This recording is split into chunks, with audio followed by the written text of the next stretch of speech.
Junction work session to order. Roll call. Mayor Surtee, Here. Vice Mayor Wilson, Here. Councilmember Barker, Here. Councilmember Evans, Here. Councilmember Schroeder, Here. Councilmember Struble. Here. You have a quorum, Your Honor. Presentation and discussion on public policy implications for long-range transportation planning.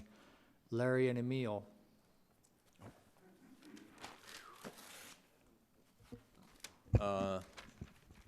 That's it. We think that's the right one, right? Yeah, that's the right one. Okay, escape out, Matt. And then this one? This one, that one, there we go. I think that's Emil over there wearing a tie. I wasn't sure. Is that you, Emil, wearing a tie? All right, I'll kick it off here briefly. I don't want to belabor because I kicked it off last time, but I think it was wise to do this tonight as a special meeting instead of in the midst of another meeting. But so we're going to talk tonight about federal patent easements. Emil's going to do 90% of the bulk, but you know, how did we get here? Why are we even talking about this? But this came up council meeting, you know, probably over 4 years ago, where we were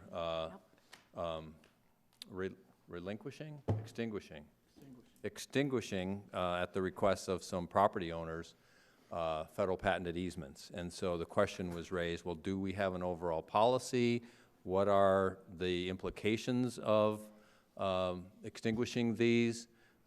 Some might make sense, some of them seem willy-nilly, some of them seem to be because someone built something and now there's a code case and now they want to extinguish the easements to get them out of the code case, and there's a lot of that goes on. And so I gave the example, which if you're familiar with Plaza, north of Superstition, up to Lost Dutchman, it's essentially a paved road, except for 2 sections of property, so roughly 330 feet, I think it would be, that some people wanted that section of Plaza to be extinguished. There's a wash that goes through there, which is probably why the city didn't, you know, put its double chip seal type road in there. But the rationale just seemed to be because we don't want people walking through there. When it's kind of been a neighborhood path, it is those people's property. But what if the city had done that, the city forever gives its right to put a facility through there. So that's kind of the whole policy discussion tonight is, you know, these things have been extinguished probably before the city was a city. The county was probably doing these, or there's Weeks Wash. We're never going to build, you know, a road because Weeks Wash is there. Well, I grew up not too far from here, and there were 2 dairy farms, and no one's ever going to, you know, build a road through Indian School Road. And so guess what? Now there's a big U.S. Army Corps project there. So I think cities, we have to look 50 years out. I think we have to not get away from this idea that because someone did something without a permit, it's our, you know, for every action there's an equal opposite reaction, or their lack of planning, now we have to do something. So I think when these cases come up, and I think there will be, but I think if we hone in on a policy, and we have some examples of policy like Fry's, it made perfect sense to get rid of all the FPEs where Fry's is going in, but might not make a lot of sense, or we should be thinking much further down the road when we're, no pun intended, when we're thinking of, you know, should we get rid of this easement? Because if we want them, if we ever decide to do something there, we'll have to pay for it. We'll have to buy it back. So I just thinking we need to be thinking about that. So that's all I'll say. Emil's going to walk through it. We've had a staff committee working on this off and on for probably, I think we finished it up a few months ago, but there was a lot of groundwork that had to be done in GIS to kind of get us to where we are today. And Emil will walk through some of that too. So that's all. Thanks.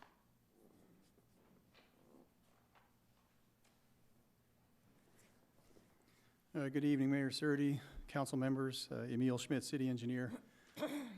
As I briefly mentioned 2 weeks ago when we were here, and as Larry indicated, this is a group effort, and I'm just a spokesman representing this group. And we have a lot of passionate and talented staff, had a lot of great meetings going back and forth, and made some really good, significant progress. And we started working as this staff committee at the end of last year.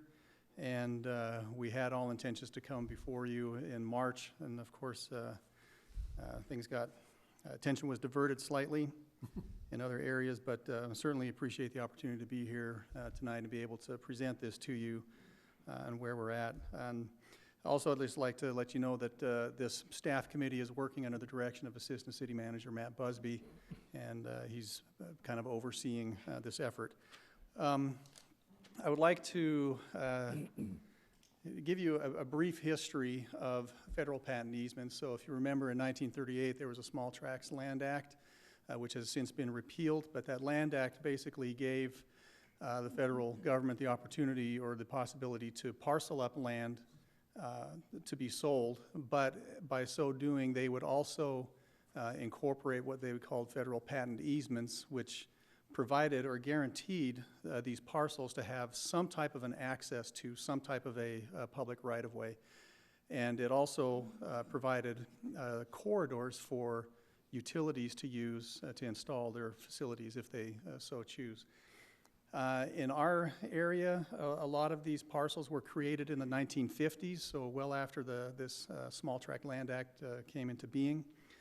And upon incorporation, the city obtained, I wouldn't say ownership, but rights to the transportation access portion of these easements, and utility companies still retained their rights to be able to use those easements. And in each of these documents that have been recorded with the county, there's usually some standard verbiage or wording which says something to the effect of, that this parcel is subject to a right-of-way not exceeding 33 feet in width for roadway and public utilities purposes. Now, the vast majorities of these federal patent easements, or I'll call them FPEs, throughout the city do have this 33-foot width, but we do have a handful that are actually 50-foot wide, so 100 feet total width on either side, combined straddling a property line. Now, the thing that we need to remember is that it is an easement over private property.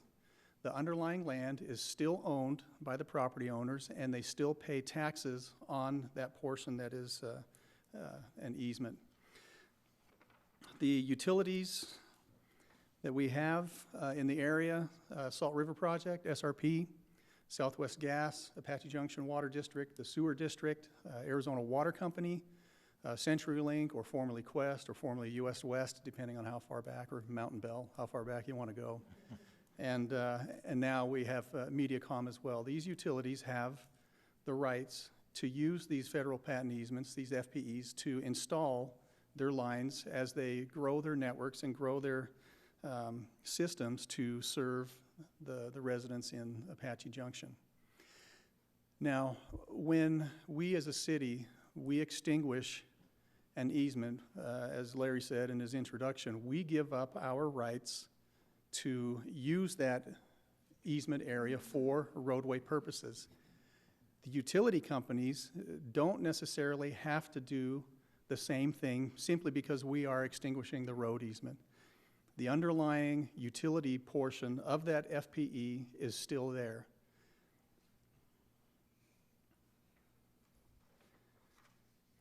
Now, this first bullet point is kind of a paragraph.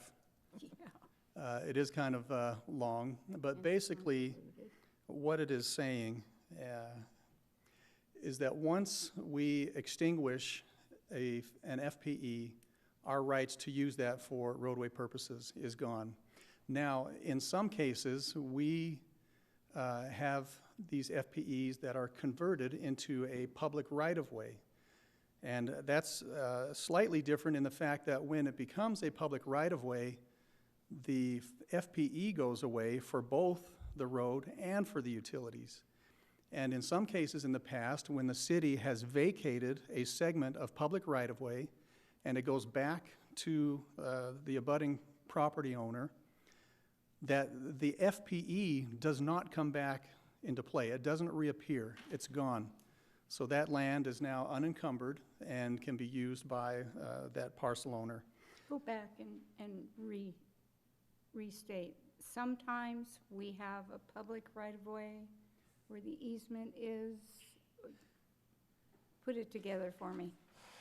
Okay. I'm going to hop out of my slideshow really quick. And Mr. Mayor? Yes. If you don't mind, can I try to clarify it? Okay, if you won't use big words. I won't. If you go back to that paragraph, okay, sorry. sorry. There was a question that was brought up whether if there's a FPE on your property and the city basically gives it up, what happens? Is it now your property and now the easement is gone? And that case says yes, it is. There was Not for utilities. utilities, they have the right to extinguish their own, but for the roadway purpose. So the BLM had a different opinion, but this is a federal case from the United States Supreme Court, and I think it takes care of the problem of being reverted back to the federal government. Like if we gave it up, say the city extinguished it. Okay, well, now does the federal government have that right to do it too, because they were in the line that first granted the easement? The answer is no. And that's because there has to be some assurance when it comes to title. So if you were to buy a house, is the 33 feet still, does it still have that federally patented easement on it once it's been given up? And the answer is, it's gone. Okay, got that. What was the right-of-way that he was talking about? Sometimes he says there's a right-of-way easement. What is that? Well, Let me jump into, he was going to show you an example, Yeah, so go ahead. You understood where I was going, didn't you? yeah, and this certainly adds to, some of the confusion that we've been Convoluted experiencing. Yeah. when you throw that in there. So here's this area that Larry was talking about in his introduction. So this is just west of Idaho Road. You can see some of the street names there, Plaza Drive, Foothill. The areas that you see in a light green are FPEs. Okay, The areas that you see in a dark green are dedicated public rights-of-way. And those are areas that we as a city own. In those dark green areas, the FPEs no longer exist. how did we get them? Good question. I think I'm over sorry. the years, no, that is a good question because, sure.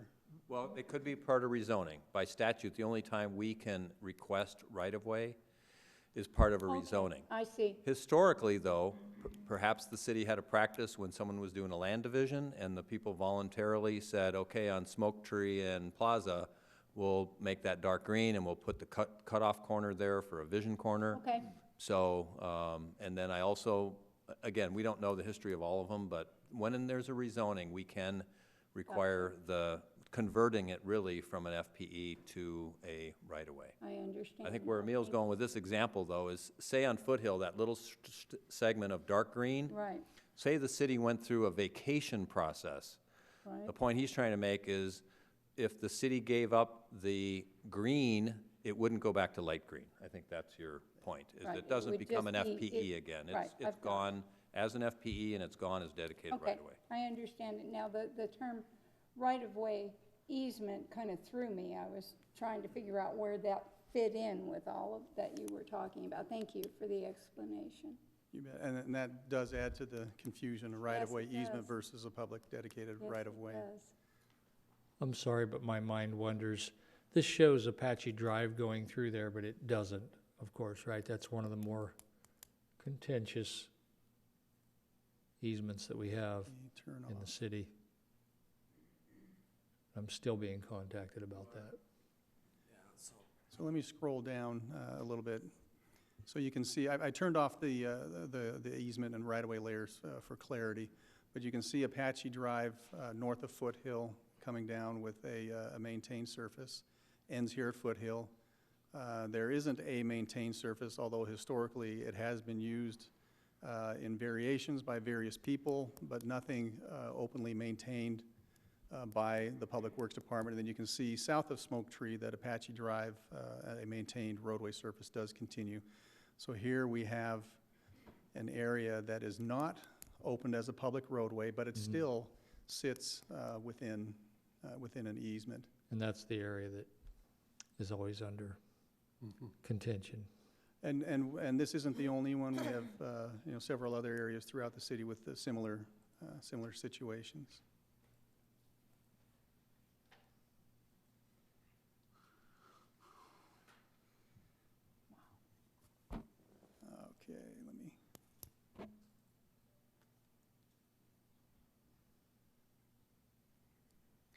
And part of, this leads into my next point here, there's two things that we need to understand, that we need to know. Number one is that FPEs are not public transportation thoroughfares. So just because there is an FPE over this area, such as this location on Apache Drive, it does not mean that it is open for anybody in the city to use. I say, hey, there's an FPE there, I'm going to drive my ATV through this dirt road, this dirt area, or I'm going to ride my horses through here, or I'm going to walk my dog, or school kids might be walking through this area. That is not an automatic granted right just because the FPE is there.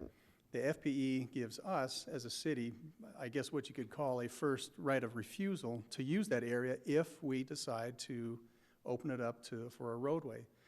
So let's say, for example, on this Apache Drive, if we decided to, hey, it makes sense for us to connect Apache Drive from Smoke Tree to Foothill, or over those two roads, the FPE is there, and that gives us the ability to do that without having to, purchase land or acquire land in order to do that.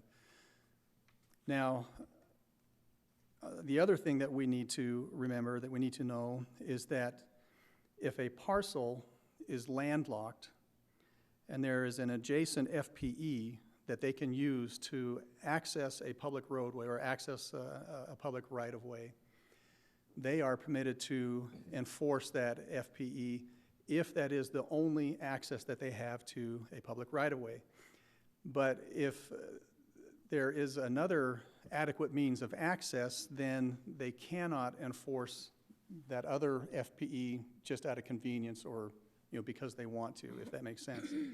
And I've got an example here. I just want to let you know up front that we turned off the road names, we turned off the parcel numbers. We're trying to keep this as unidentifiable as possible. But here's an example of two parcels that have access to a public right-of-way. And here we have a roadway that comes through, let's say, and they wanted to gain access to this south part of their parcel. What they wanted to do here, and they say, city, we want you to enforce this FPE. We want it open up because we want access through there. Well, they can't demand that. They can't request that because they do have adequate access elsewhere. Now, let's say that this right-of-way was not there and they were landlocked, and this area was blocked by something, I don't know, a wall, a shed, or something, and this was the only way for this parcel to get access, then they have the rights to enforce that FPE to gain that access.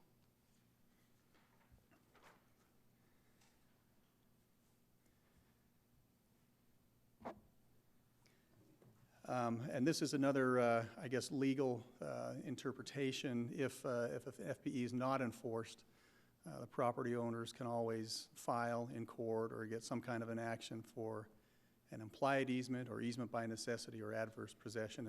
And Joel may have to help me on that one if you have a question on this particular slide. But basically, they don't automatically have the right to use an FPE if they have other means of adequate access to their parcel. Now we have, or rather our city attorney has a number of legal opinions going back to as early as 1979. And in the past, I've been here for a little over 12 years, and over the years I've been here presenting FPE extinguishments, and you've seen Raquel Schatz in my division also presenting the same items.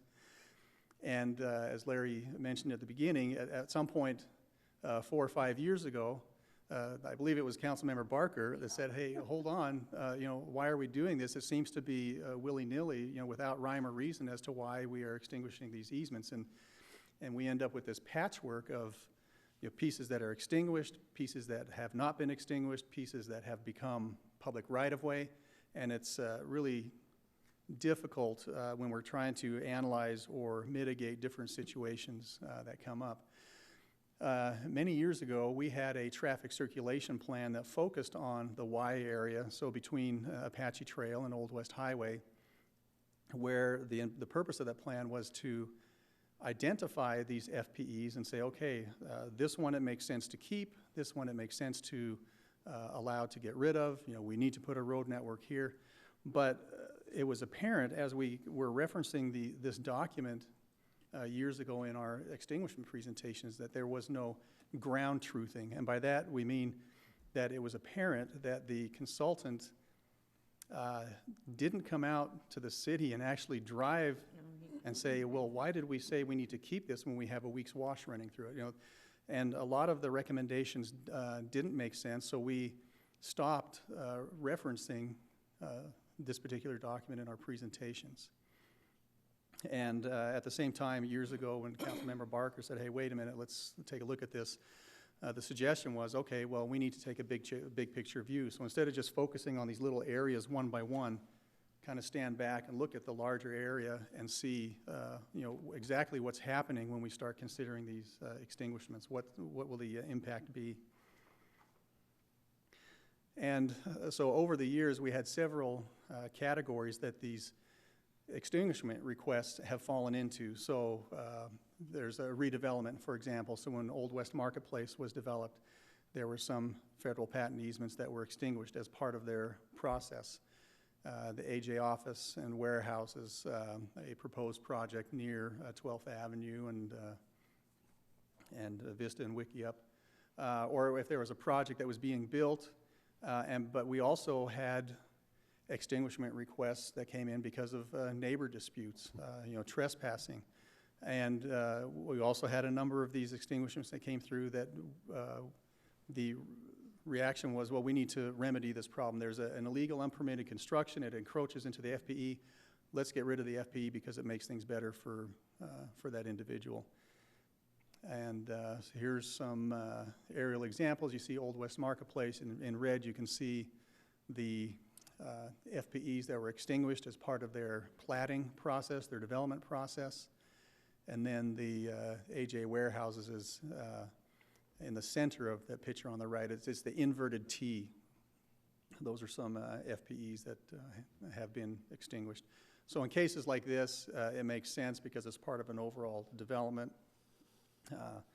And we're not trying to, you know, allow sheds to stay in place for residential. Here's another area unidentified, but it shows you the red area that's been extinguished. We have, looks like there's a shed in the bottom right corner inside of that red area. We have no idea if the utility portion of that FPE has been extinguished. On the north parcel in the middle, you see a series of sheds that encroaches into a current FPE. And you know, it is problems or issues like this where in the past, the knee-jerk reaction was, okay, hey, let's extinguish the FPE, and that'll alleviate their unpermitted construction. You know, the structures can stay. And as Larry indicated, we need to stop doing that. Now, since that request from Councilmember Barker years ago, a previous Public Works Director coordinated and funded a project with CAG, Central Association of Governments, to have their staff research and map FPEs, rights-of-way, whether they've been extinguished or not, whether the rights-of-way have been vacated or not, and they mapped all these, and that's what you see on our GIS service is what they've done. And that gives us, as staff, the ability, you know, when these issues arise, we can look at it and say, okay, what do we have here, and you know, what do we need to do?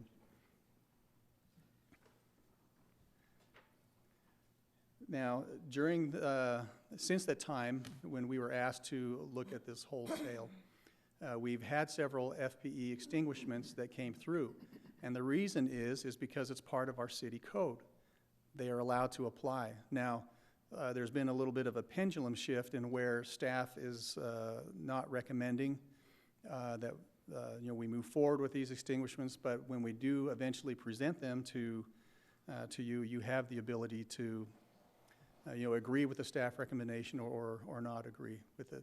And currently, we have we have 2 requests that are in the works. They're kind of in limbo pending this effort that we started. Of course, this effort's been delayed by 3 or 4 months because of the worldwide pandemic, and these individuals have been understanding yet very patient with it, and just patiently awaiting the outcome of our process. Now, we've had these meetings with this staff committee, and what we ended up with is something that I think will be a win-win-win situation for three players, us as a city, the utilities, and the parcel owners. So we have these 33-foot FPEs, and the plan is, or the proposal is, or what we're proposing to do is that we no longer extinguish these 66-foot FPEs. We're not going to convert every single one of them into public right-of-way either at this point in time. It doesn't make sense to do so, but we will reserve and preserve those 66-foot FPEs. Within those 66-foot FPEs, we're not going to build 66-foot wide roadways and sidewalks or whatever. We'll have varying widths of proposed improvements, and that's based on our active transportation plan that was approved January of last year. So, for example, here you see Broadway and Goldfield Road in a darker blue. Those are arterial streets or 1 mile streets. In the past, we've usually tried to obtain a 100-foot total right-of-way. We'll just keep with the 66. Cortez Road is a half-mile street. We will keep still keep the 66-foot area, but we'll only build out maybe 50-foot in the middle as a combination of roads and trails. And then some of the interior streets, the light gray that you see, we may only need 40-foot for corridors or trails. Some of these areas may in the future open up and not have a paved road at all, but may have a wide trail running through, part of a trail network through the city. So it's a win for the city in that we still keep this area that we can use as we see fit, as we grow and expand in the future. And within that 66-foot area, if we're only using 40 feet of it in the future, there's space on the outside for utilities to install whatever they want to in the future. So they are not impacted. It's a win for them.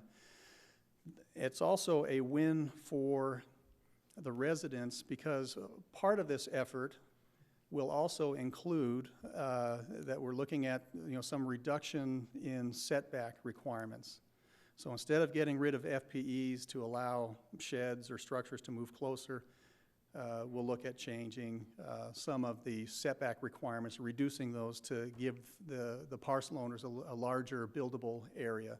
So that'll help them out in the long run. So I think this approach will serve everybody at least a whole lot better than we have been dealing with it in the past. And this is the direction that we are moving in. And of course, these corridor widths and everything are based on a road classification, a lane and street classification, and this is an exhibit that's part of our active transportation plan that was approved last year.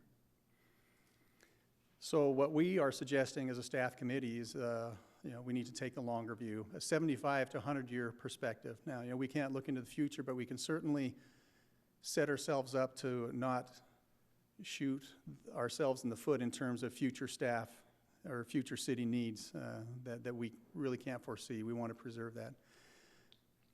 We shouldn't be extinguishing FPEs just for the sake of convenience for the property owner. We need to look at all players involved. And the extinguishments, the few that will come through, should be the exception rather than the rule. And those exceptions would be, in the case of developments and so forth. So what we are recommending, the direction that we are heading in, is that we will be drafting a FPE and right-of-way policy that spells out these requirements and what we were hoping to achieve. We want to create a framework for long-range transportation planning. We want to narrow down the criteria for extinguishment, so along Old West Highway and SR 88, because of their severe traffic angles, we would consider those. If there is a redevelopment or a subdivision that's coming in. And we, as part of this policy, will also need to outline some parameters or steps if there's a case where the city needs to repurchase some of these areas that we've previously extinguished or vacated. And we don't want to allow extinguishments to reward scofflaws and disputing neighbors. So it's just because somebody built a shed where they shouldn't have, You know, they shouldn't come to us and say, hey, you know, you need to extinguish this because my shed is here. There's going to be a need for a lot of education and outreach, so part of that policy effort will also be drafting up some educational materials that we can you know, make available to the public, especially in the rural areas and rural zoning. As I mentioned earlier, part of that effort recommendations will include relaxing some zoning setbacks to help out. And we will keep that 66-foot corridor for roadways and trails and utilities. So the next steps for our staff committee is to draft up this policy and bring it back to you at a future meeting for consideration and ultimately approval. We will also provide these proposed revised zoning setbacks, and we will redraft section 13.2.4 of the city code, which is called roadway abandonments and right-of-way easement, and that's where the process for extinguishments is housed. We will have a draft rewriting of that. And with that, I know I've thrown out a lot of information. I've had a few questions. I'd be happy to answer some. I might be able to answer some of the questions. If not, I'll certainly take it back to the committee and provide those through Matt. Chip? Yeah, if you can go back to that, showing the illegal unpermitted construction. Oop, This right slide? there, yes. Okay. So if we go down to, and I'm looking on the northern end of it, or the upper end, not necessarily northern, it's obviously, he's put it right on the very edge of I'll say the easement, the FPE. If we go down to that 40 feet, would that now help him out, or would he still be in violation? He would still be in violation, and it's because the 66-foot corridor, or FPE corridor, will be kept, will be maintained. We will only use 40 feet of that, or 50, depending on what alignment this is. We'll use a portion of that for our roadway or trail system, and the outside edges are a reserved space, basically, that utilities can use to run their utility lines, so they don't have to tear up pavement and put it under there. So in this case, no, it still would be a violation because these sheds are still encroaching into a utility corridor, even though we may not use that area where that shed is for a roadway or a trail. Okay, so it doesn't increase their building ability area, it just keeps it the same. There Well, was one bullet point in Emil said relax zoning setbacks. correct. So right now, for example, and I don't know what the setback is for a side yard, 20 feet or something like that, and I'll just use that as an example. If the setback right now is 20 feet, that's where the structures would need to be if they're permitted. If we're looking at relaxing some of the zoning setbacks, you know, maybe that goes down to 10 feet or 5 feet, so that just to give them extra area to build, less restrictive than a 20-foot setback. Yeah, 'cause this one's got a lot taken away from them because of being on a corner like that, they lose a lot on their property, not only in the upper, but on both sides. Yeah, and in this particular parcel,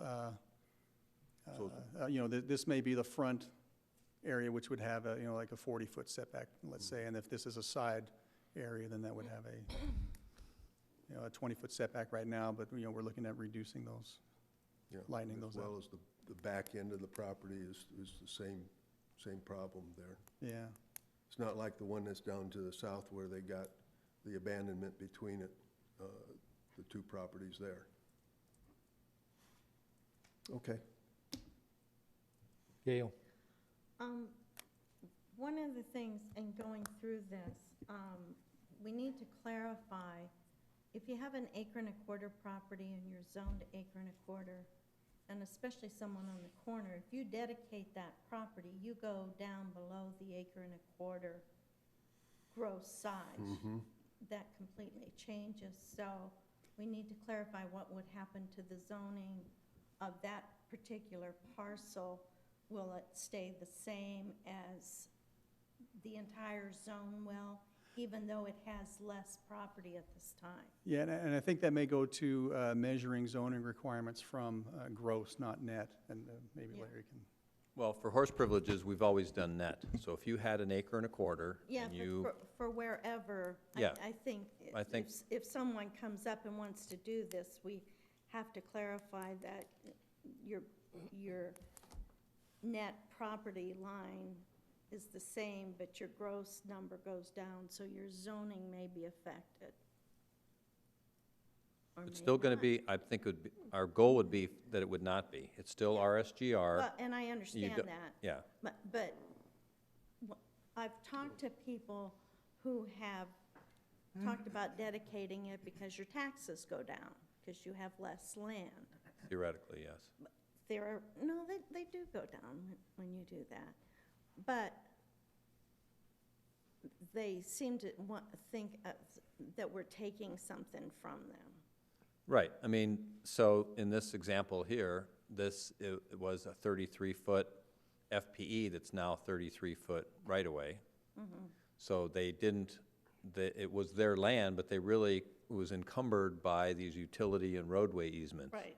So the discussion you have is, well, you can't really build on it anyway, so if, in theory, you dedicate it for public right-of-way, then yes, the assessor may look on it differently and you might pay I think lower we just property need to tax. make people Yeah, feel and we do, safe that they're not going to lose their zoning privilege. right. And so because the other they're thing we're talking dedicated. about, instead of a 40-foot front and a rear setback for the main structure, we were talking about maybe 30 feet. And then for the rear, if your house is here, then maybe the rear setback, again, could be 30. I mean, in the RS 54, north of Superstition, it is 30 feet. They're acre and a quarter lots, so what's wrong with having a RSGR of a 30 feet? So now those people do get 10 more feet of buildable area. One thing we did talk about as staff is one option in theory, I'm not recommending this at all, but was to dedicate this. Did I lose my mouse here? And this could be dedicated, and then the city does have an encroachment permit process.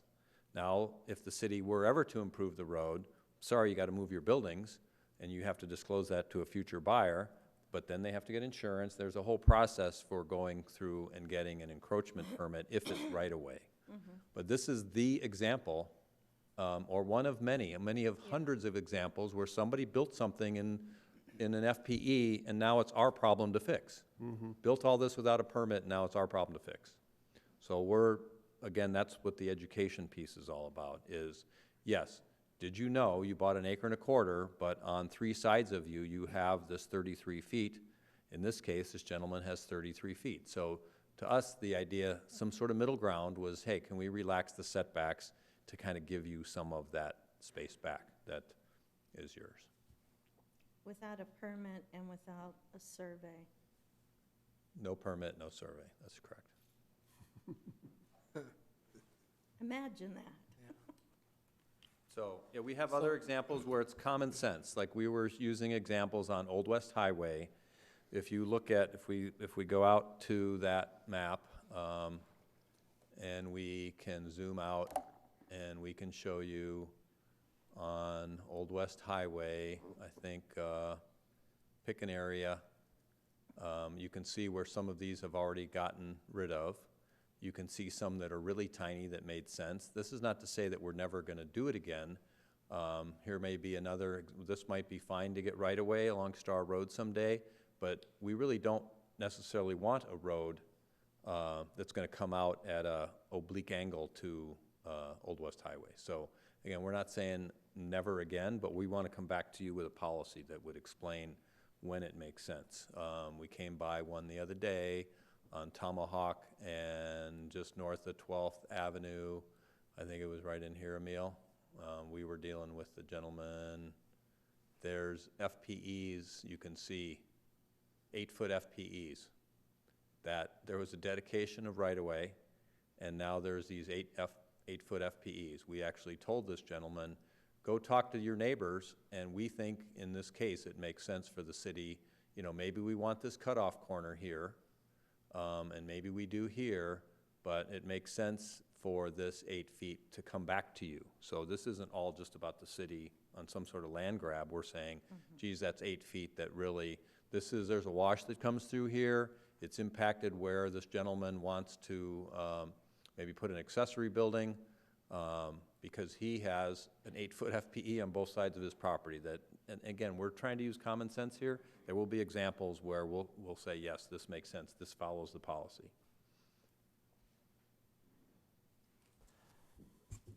Just one question, will you build in the policy a 5-year review or something similar so that as time goes by and the city grows or expands further one way than the other, et cetera, that we can relook at these things? Sure. I mean, it's going to be your policy, the council that adopts it. So, you know, that can be in the resolution, the ordinance itself. You can have that in a whereas clause or in the ordinance itself that says we'll review this every 5 years, because the community does change. Yes, we do. And so, again, I think we do need to not just say we're going to carve this in stone, but we do think there should be a policy. Your Honor, at this point then, we'll come back for a future meeting to have a council direction to staff so that we can move to the next step. We thank you. Okay.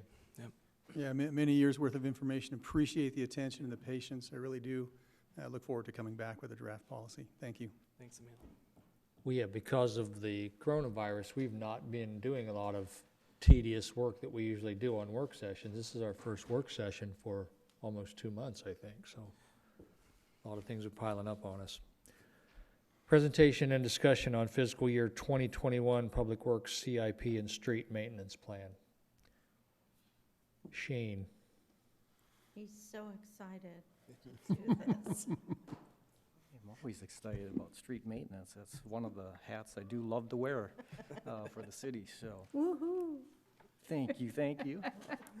Yes, very happy to be with you again tonight, talk about our current inventory of streets really quickly, and then we'll start diving right into the main part of the presentation, talk about some of those projects as well as those CIP or new construction projects that we have on the plan for this next fiscal year.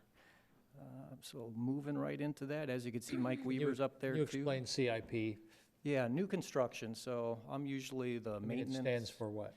Capital improvement plan or program. And I would always want staff, whenever we start using letters like that, the first time you say it, explain it, because the folks at home don't always know these. Because I was using IGA the other day, and they had no idea. They thought I was talking about a grocery store, so.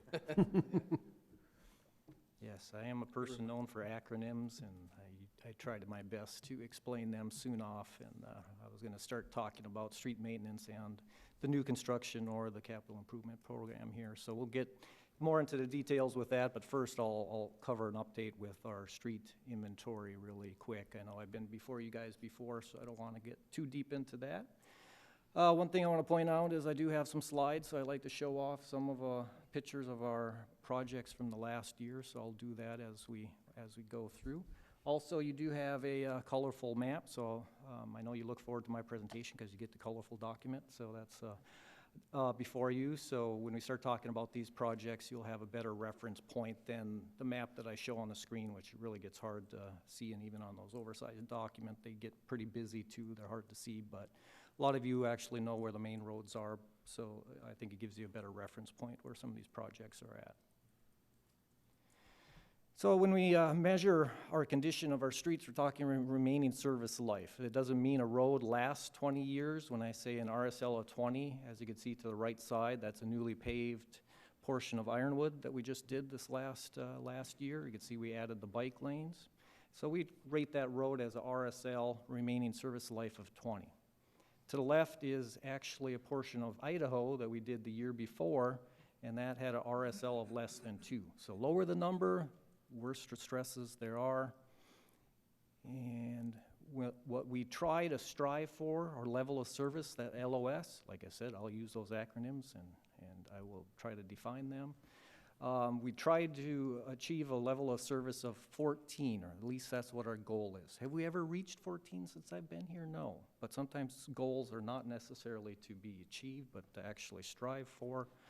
And last year we were sitting at our average remaining service life for our total inventory of 12.33.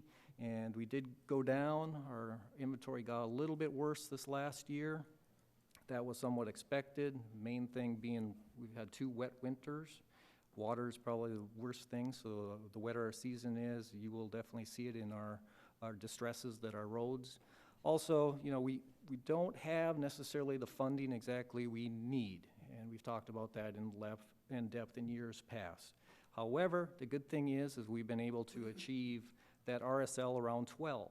So our average over the last handful of years is around that 12. That is good, because when we dip into that RSL average of 11, that's when I usually start getting complaints, and I know from former discussions with you folks, that's where you guys will start getting complaints on streets too, when our average isn't at 11. So we're sitting pretty good for now. And of course, I could always talk about some of the reservations that I have with some of the inventory, some of those roads that are coming up, which may dip us back down. And of course, with the current pandemic, who knows what our revenues are going to be looking like here in the next year or two, which is, again, another worry too, and how will that impact our streets, our largest inventory asset of value that we have for the city. Last picture, Apache Villa subdivision. That's a big subdivision. We slurry sealed this last year as well, so another success picture there for you. Here's the map that I did give you as a hard copy. Good thing is you see multiple colors spread out everywhere, so that's a good thing. I've been up here before where I had a map of very little or no color, and that was back during the Great Recession, back before we had the street sales tax. So the street sales tax, voila, gives you a lot of color on that map, thankfully, with those funds that we do have. So hopefully we can continue to achieve a lot of successful projects as we move forward. I wanted to point out just a couple projects, because on your next meeting's consent, you'll probably start seeing a few of these projects come before you again as part of a consent for final approval of some type of award or agreement. We're looking to move forward with our baseline Phase 3 reconstruction and Phase 4. And those, when I say reconstruction, that is a total repaving, reconstruction of the road.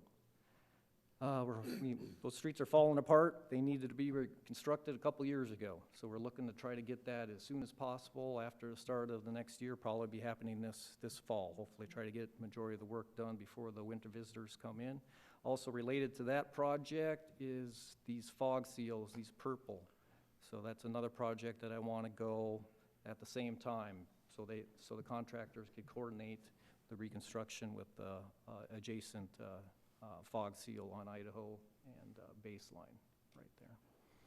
And as we start talking with these other projects here, we'll start talking a little bit more specifics with these projects. But one thing I wanted to point out too is the circles there are either represent a drainage project or some type of intersection project, which when we get to discussing individual projects, you'll know what those are. But those are what those circles are.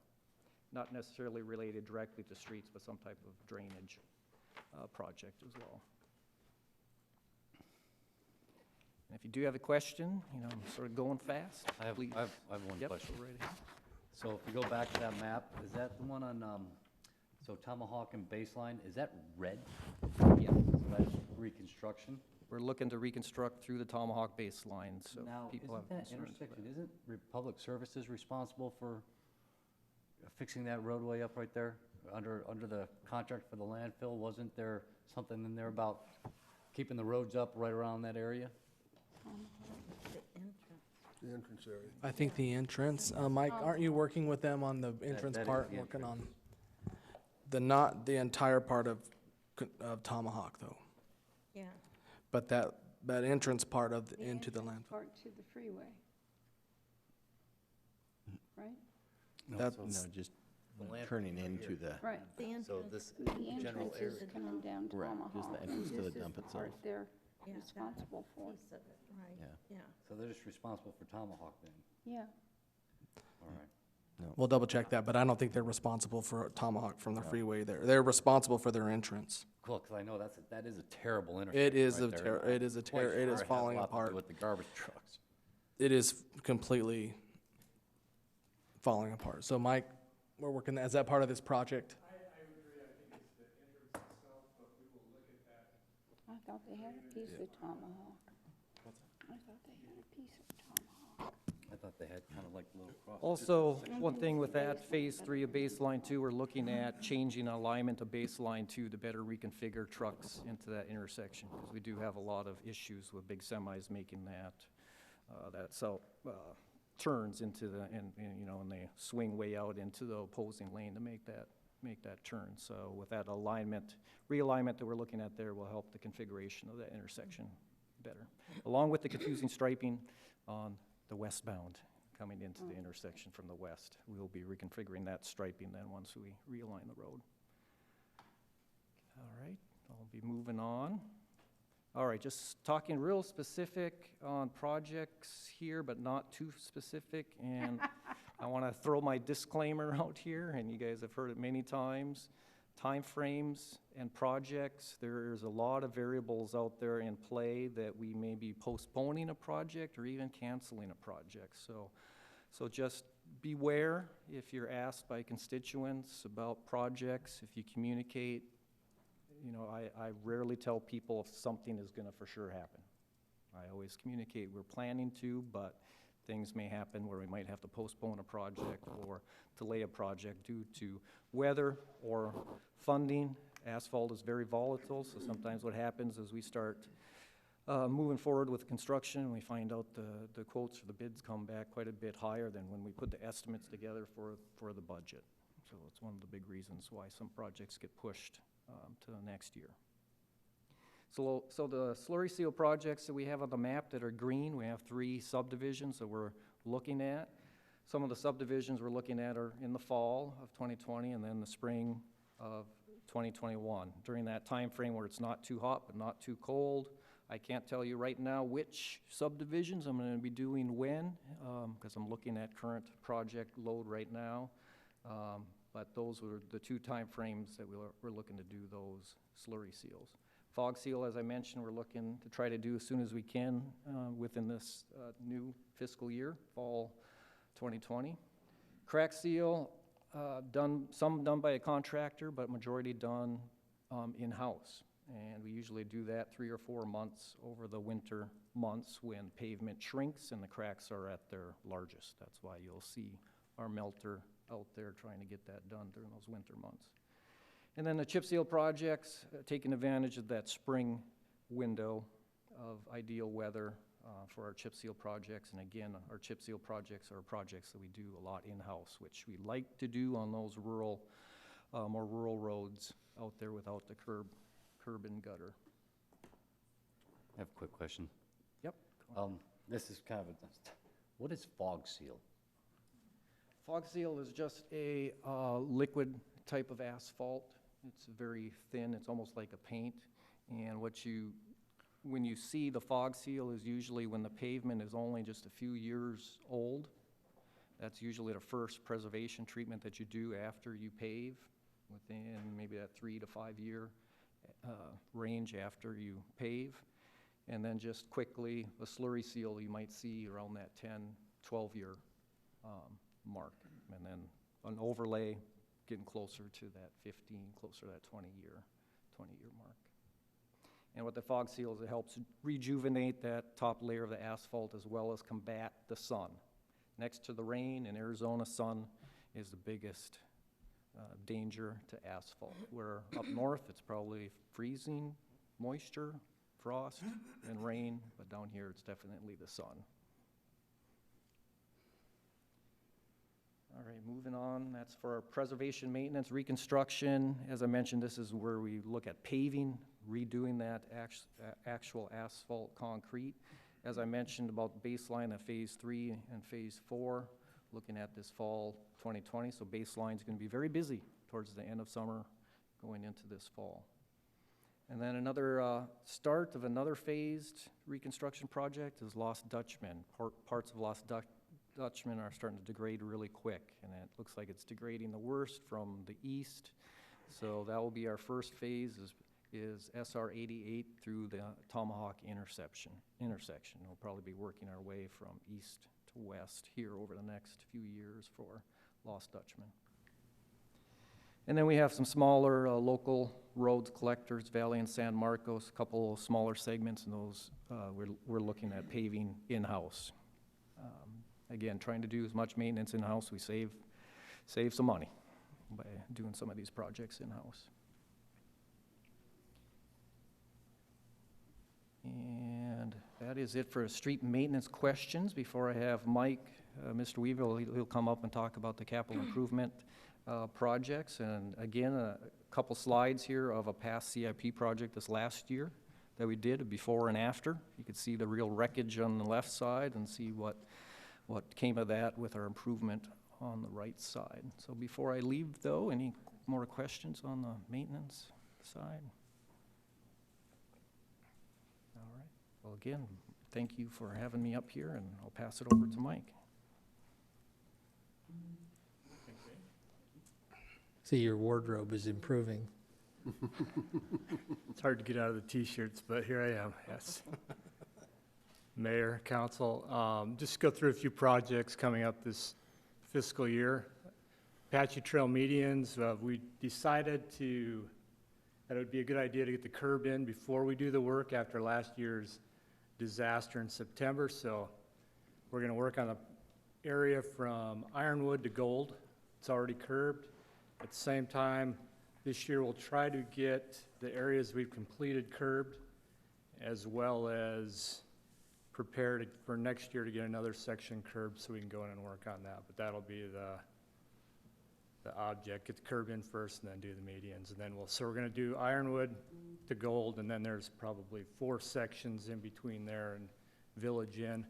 We'll start from the east then, like I promised, and start working west. Delaware Palm Wash Channel, the picture Shane showed you, we did 160 feet, I believe, and we'll try to finish up the remaining 650 feet, whatever's left. We have a designer looking at it now we've got some questions, and we had them earlier about the velocity. There's quite a elevation change from where Palm Wash comes through and that next 100 foot right after the concrete. So we had some ideas, but we thought better to get some experts in and look at it. So Emil and I have talked to some guys, and they'll have that ready, what do you say, about a month or 2 months? And then we'll get that project going. Grandview subdivision, this is where we're spending our CDBG SSP money, and we finished up Grand and Main this year. We're gonna move over and do Saguaro, and that will leave Ocotillo. So Ocotillo is the most expensive part. We're gonna run storm sewer and redo the road itself. And I would imagine if we use the SSP and CDBG money and funding like we have in the past, this might take us 3 to 4 years to complete this one section. So we'll try to fund it a little heavier on the HERF side if we can, budget-wise, and try to complete it a little quicker, but that's what we're looking at. Junction Street and Tomahawk is a very small channelization project we're gonna do. Meridian and Baseline Avenue traffic signal. Emil's working on that with Maricopa County and Pinal County. And what's construction, 22, or is it? So that's coming up, City of AJ and Pinal County Detention Pond. This is a roundabout detention pond. They did a study. The engineers thought it was a good project to do, so now they're going to do a detailed engineering design on it, and hopefully next year we'll get something going on the build. Designs, we have Old West Highway sidewalks, so we did get a grant for that. They're in the selection process with engineers right now at ADOT. Idaho Road, they've completed the selection period with engineers, and Delaware Ditch, this is from Broadway down to 16th. We'll be attacking that soon. We're gonna probably try to do a 15% design and get some funding for that and then move forward. But Delaware Ditch, construction 24, Old West Highway, construction 23, and Idaho Road, construction 22. Understand, get And there's some other projects, but I'll leave it at that. Any questions? Wow. Thank you. Thank you. Thank you. Thanks, Mike. Presentation and discussion with the mayor and city council on the fiscal year 2021 budget classification and compensation plan for city employees. Thank Brian you. And Yep. Liz, I don't see Liz. Yep. She's So back there. Liz Riley. Wrong list. Yeah. Matt can help with that, any questions on compensation. But tonight is the work session for our tentative budget. We have had some changes since we last met when we discussed the budget for fiscal year 2021. But before we jump into those, again, a huge thank you to the team of department directors and city staff that put together this proposed budget. Since we've last met, the city of Apache Junction has become aware of a major change in the Arizona CARES Act. The governor announced that the city of Apache Junction's allowable revenue is going to be $4.8 million. And state statute requires that if you're going to expend that in the next fiscal year, you need to have a budget for that. So we've added that $4.8 million. But in addition to that, we're also hearing that there could be more. And so we've added another $5 million in there or 5.2 to add the ability that if those grant dollars come in, that we could expend $10 million. So we, Put that in the general fund. it'll be in the general fund, yep. Which allows and is consistent to what the policy is that we're getting answers on from the League of Cities and Towns on how that funding could be expended. The budget now then includes full year amounts for our employees of a step increase, something that's been a goal for you since the last classification and compensation plan. A step increase for the city of Apache Junction is a 2.5% increase to employee salaries. So that's been added? It's been added in the tentative budget now.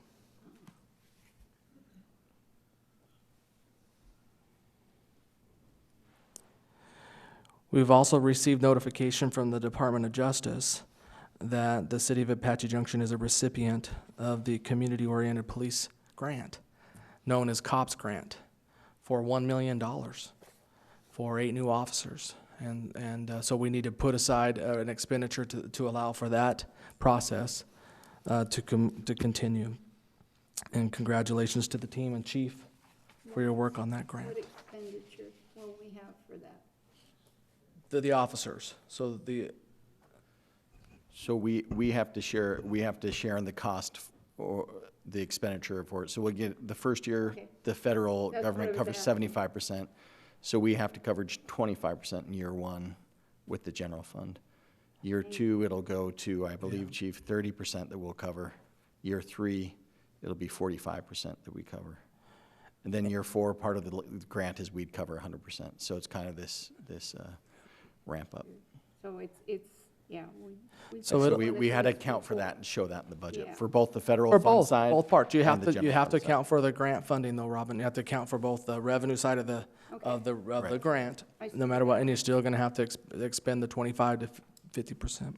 Okay, I just needed to Yep. understand. The other change to the budget is not good news. Let me read a little bit from the Kiplinger letter regarding state and local governments. Shane alluded to this over the next few years in terms of what's ahead. The outlook for state and local finances is not good. The COVID-19 pandemic has dramatically slowed the U.S. economic activity, hitting tax revenues and threatening budget cuts. The road will be long, the road to recovery, long and painful. So we're concerned, and the first hit that we've seen on that is come to us this last week from the League of Cities and Towns. So you're aware that a huge portion of our revenue comes from city sales tax, just about 50%. Another portion comes from intergovernmental revenues from income tax. That's staying steady this year. It'll stay steady next year. But in fiscal year 23, that will become a weight. But as in terms of the state shared revenues for sales tax, we're going to have a hit already of 7.7% or $800,000. So that revenue in the general fund has been decreased because we're anticipating that loss or that change from the first time. Matt, anything else that's changed from the 2 weeks? We just want to make sure we give all the updates from the last time. Those are the big items that you covered. Well, those are the only items. Those are the changes. only things, yeah. So those are the changes that have happened. We're here to answer any questions regarding those changes on the budget. Chip? Can you explain the reasons why, when these proposed, the COVID monies, say the CARES money coming in, why do we have to put it into the budget when we really don't know what's going to be doing with it, how it's going to be used, or anything? So first, it's a financial document. The document that is the budget is our your legislative act to be able to expend those expenditures. So in order to accept those revenues from a grant source, we need to get those in there. We need to be able to have that in the budget. To be able to expend them, we need that outlined in there. Matt, we've been instructed by the state or the League of Cities and Towns how to do that, and maybe you can elaborate. I know that's in your next presentation, but maybe talk a little bit about that. So specifically for the AZ CARES Fund, which that's the 4.8 million that we're going to get back from the state. They, in their guidance, require us to have a separate fund to show that they can deposit it into that, and then we're showing it as a transfer into the general fund. So that's the 4.8. As Bryant explained, we rounded that up to 10. That's a big round because we don't know exactly if they do the same amount again, we'll be covered. If they do more, who knows? We might have to bring a budget amendment back or something. But we're just planning our best guess. Oftentimes, that's the art of the budget versus the science. You're used to this practice in our grants fund in general because we don't always know how much we're going to get. So we usually plan about 5 million. We really only probably bring in $1.5 million each year. But because we planned for 5 million back in 2009, the American Recovery and Reinvestment Act, we were able to fund $3 or $4 million for Ironwood Road because of the ARA funds that were released. If we'd only budgeted for what we thought we'd get of $1.5 million, we'd have had to do a lot more work and council redoing of the budget to make that work, which would just been a longer time frame to get those projects done. And if you remember, part of those projects was shovel ready. If you could expend the money now, and you could get it, and that's how we got so much. So that's the purpose behind it. We don't know, but it sounds like Congress will be doing more. We don't know what that means for us. So we thought about the same amount at 5.2, rounded up to 10. Here's what the actual same letter that I've got here from The Economist, the $1 trillion question: will Congress pony up more money to states and cities to avoid painful cuts? So one of their concerns is that local government's a big part of the U.S. economy, and being able to shore up the cities and towns is important to Congress at this point. The forecasting here says that odds are yes, but how much is unclear. So this operates and provides for you maximum flexibility so that if MAG or anybody else starts to get some infrastructure projects, we benefited significantly. What I call us is a little small. We're not Phoenix. It doesn't take us hard. I can talk to Mike real quick. He can see what's on the shelf. And if we've got design-ready projects, we put them in the hopper. And we've been very successful over the years in getting those. So that's what that other portion does, Councilmember Barker. And if it doesn't come in, we don't have to spend it, right? That is correct. So we would, we would not have them, we would not Can't spend the money we don't have. I think that's We're not something that like the needs to feds. be emphasized. If it doesn't come in, it's not an obligation to spend the money. It is basically, in a sense, a way of, if it does come in, for us to use it because we've identified it and we have the project ready to go and everything. That's correct. Very much like the 4.8 million, the city council, you may choose to set aside part of it as a reserve or something like that. That's what we're going to take the next couple months and discuss how to best do that for our residents. Yep. And if you would have told me this is what we would be doing 3 months ago, no, we were preparing a completely different kind of perspective and how things were going in February, and mid-March hit, and now we have a whole different way of looking at it.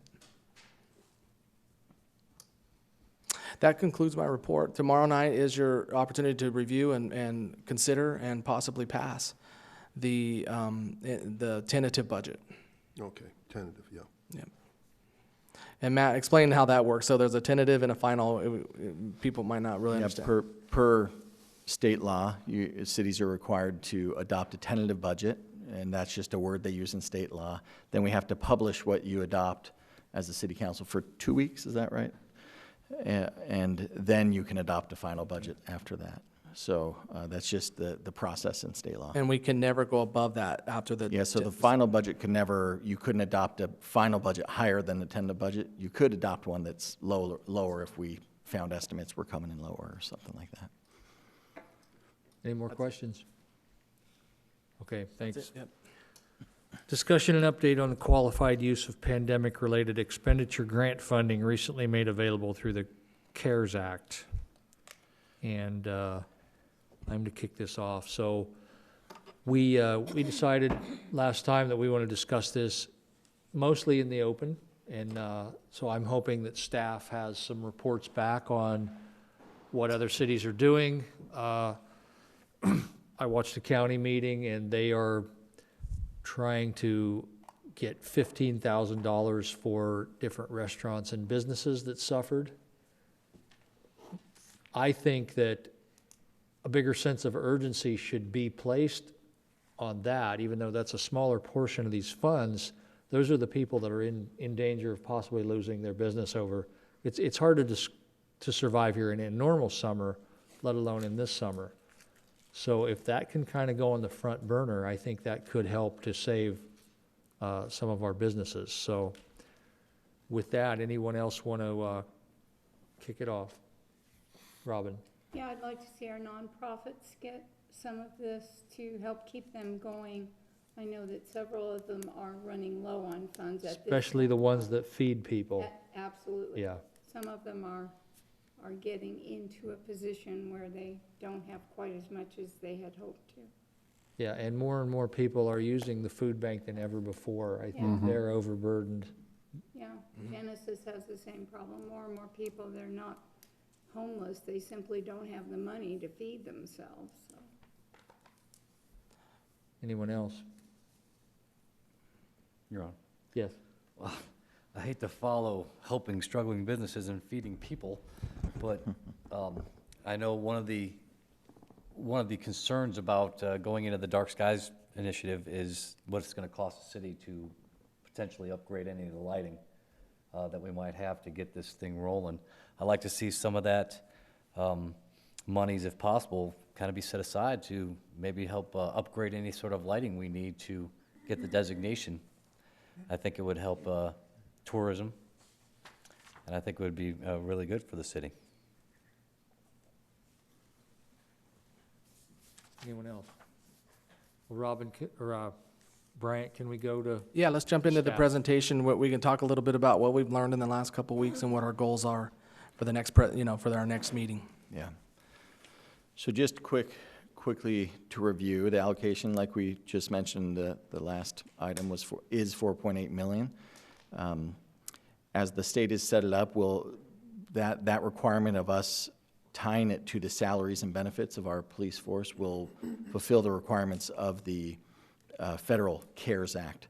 So as we get reimbursed for those costs, the idea, as the governor's explained it, that frees up those monies we had budgeted already for those costs to spend according to the needs, as you just spoke about, the needs of each local community, revolving around the impacts of the COVID-19 pandemic, impacts on residents, businesses, the local government, the police force, all that. So the required application, I believe the due date is July 30th, but we will submit that very soon before we meet next. In fact, I'm hoping this week or the following week. We have been building our backup data to show the salaries and benefits for the police and telecommunications, which far exceeds the 4.8 million, so we won't have trouble justifying that. We're working on getting all the appropriate sign-ins and logins. Larry was working with me last Friday. He was making sure we had all the logins that they're requiring. And as soon as we get all of that, we'll upload it, and those funds should be with us in a week or two after we upload that. So the League of Cities is still working on answering a lot of questions that cities have brought up. I'll share 2 with you on the next slides. And this is why this final bullet is there. We're just recommending a cautious fiscal approach here, because although they're saying they want to provide us maximum flexibility, we want to make sure we do everything appropriately. We don't violate any other things like the gift clause, for example, those sorts of things. Can we back up a little? Sure. We do not have the funds yet. Does Phoenix and Mesa have the funds yet? Yes, because they received a direct allocation. Right, I know that, Yeah. but how long have they had them, and are they already being distributed?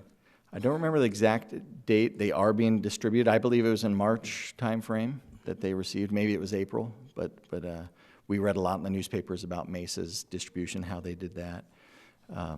So they've had it for a while. Because it's gonna look like we're not helping people, because not everyone will understand.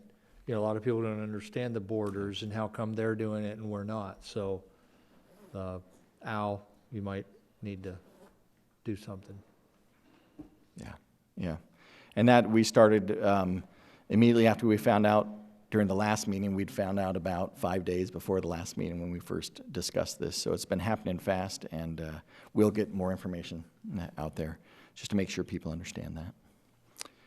One of the questions cities have had for the League of Cities is it true that AZ CARES money can only be used for public safety expenses? This is something that's tied to the CARES Act. If we were a direct recipient like Mesa, Phoenix, Tucson were, that answer would be yes. And the reason, and that's the reason the state is requiring us to tie it to those expenditures, because they're fulfilling the distribution requirements for the CARES Act and then reimbursing us. And so that frees up our general fund money that we already had budgeted to provide you as the city council maximum flexibility to do according to your local community's needs. So Matt, the connection to why and where the money comes from is because of what rationale? Public safety? Public safety. So public safety was the main driver in why feds implemented and even started the whole CARES Act. So I think it's really important that we remember that, and remember that and we'll start looking at other cities and towns are starting to look at it, but remember that this is kind of the main component unit of why behind where these funds were initiated from. Yeah. Okay, I have an airport meeting in the morning. The airport received money, and I'm gonna find these details out. Was that CARES money, or was that something completely different? We can check on that, but it's a different. It was, yeah, it may have not been the CARES Act, but it was a federal distribution. I don't know if it was So- FEMA, I don't know if it was CARES Act, but it was So they federal could money. Probably use it that's for the- different needs than we do. Right.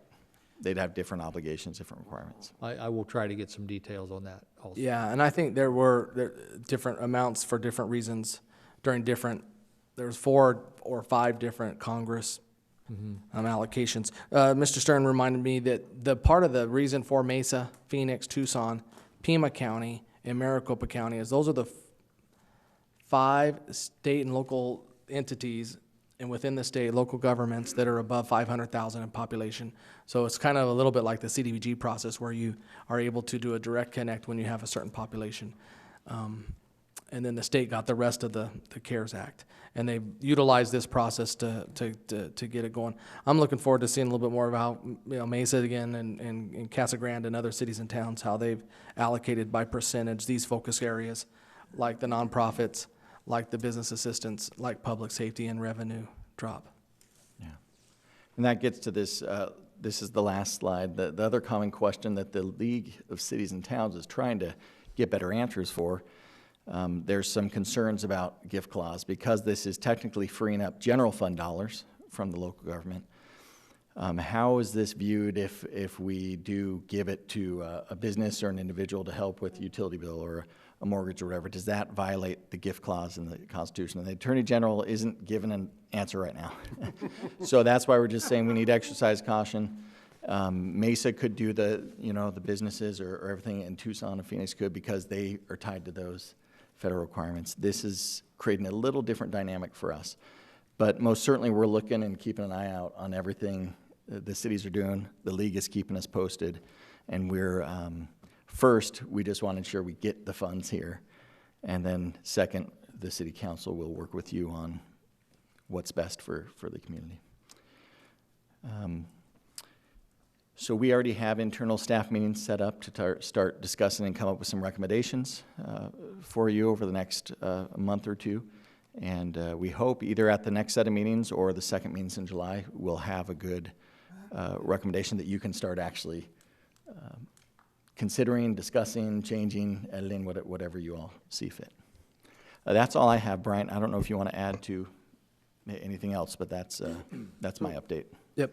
On that Attorney General's office not wanting to provide an insight, where do we go from there?